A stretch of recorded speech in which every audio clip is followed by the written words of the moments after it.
Hi, my name is Peter, and I'm a technical support engineer here at AGI.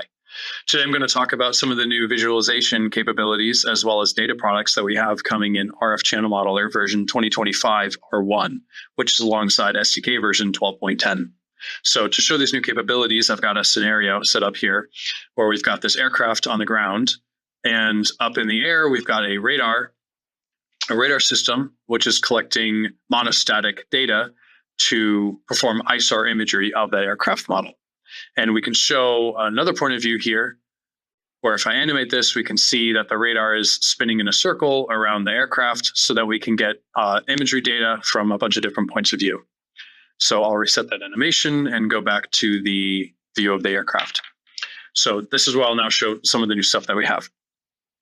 Firstly, when you come into RF Channel Modeler and you're on the Design tab, loading antennas into your scenario, whether this is for radar or for communications, if your antenna type is a parametric beam, in the new release of RF Channel Modeler, you can come down to this Graphics tab and check this Enable box, and that is going to visualize that antenna in the 3D graphics window.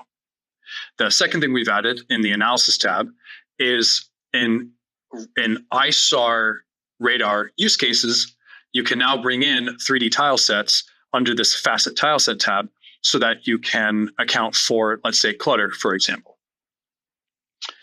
The third thing that we've done from a visualization standpoint is on the Imaging Data Products tab. So if I come over to this tab, there's an entire new box on the right-hand side for Imaging Data Product Graphics. Now, if I enable the grid and hit apply, you'll see another grid just appeared where the blue grid is representing the optical point of view of the radar, so the perpendicular to the bore sight of the sensor. And this red grid that we just made is along the range of the radar because that is where you have to create your ISAR image. So if I click on the Enable Imaging checkbox and hit apply, and we give it a second to render, we'll now see that we have created our ISAR image laid over on top of the aircraft. And there's a couple other changes that we can make here to the image to make it,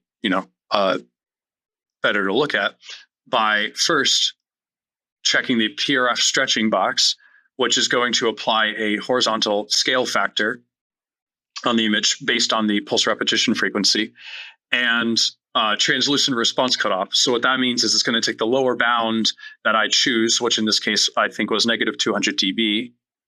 Yes, we have negative 200 dB, and make any data below that translucent. So if I hit apply and let it re-render, you'll now see that all that data has become translucent, and we only see data that's above negative 200 dB. And the scaling of the image is now true to the scaling of the aircraft, as we would perceive it in real life. This data will also animate along with your scenario. So let's say if I hit the play button here, and we can see as that radar we saw before is spinning in a circle around the aircraft and collecting this imagery, we can animate our ISAR image along with that. So I'll pause that and reset the view. And that takes us right into the last thing that I want to show you. Speaking of animating those images, if we're in RF Channel Modeler on the Results tab, and I've already generated one of my images, I can right-click on this image and choose to export it as a movie. So if I export as a movie, I'm first going to choose a frame rate and then a bit rate, and that is going to create all the images that I need and parse it together as an MP4 file for me. So I've already done that, and I can bring up an example of this. Where we see here is that data that I was just showing you that we collected, but stitched together as a video. So thank you for watching, and I hope you enjoyed these new features that we've added to RF Channel Modeler version 2025 R1.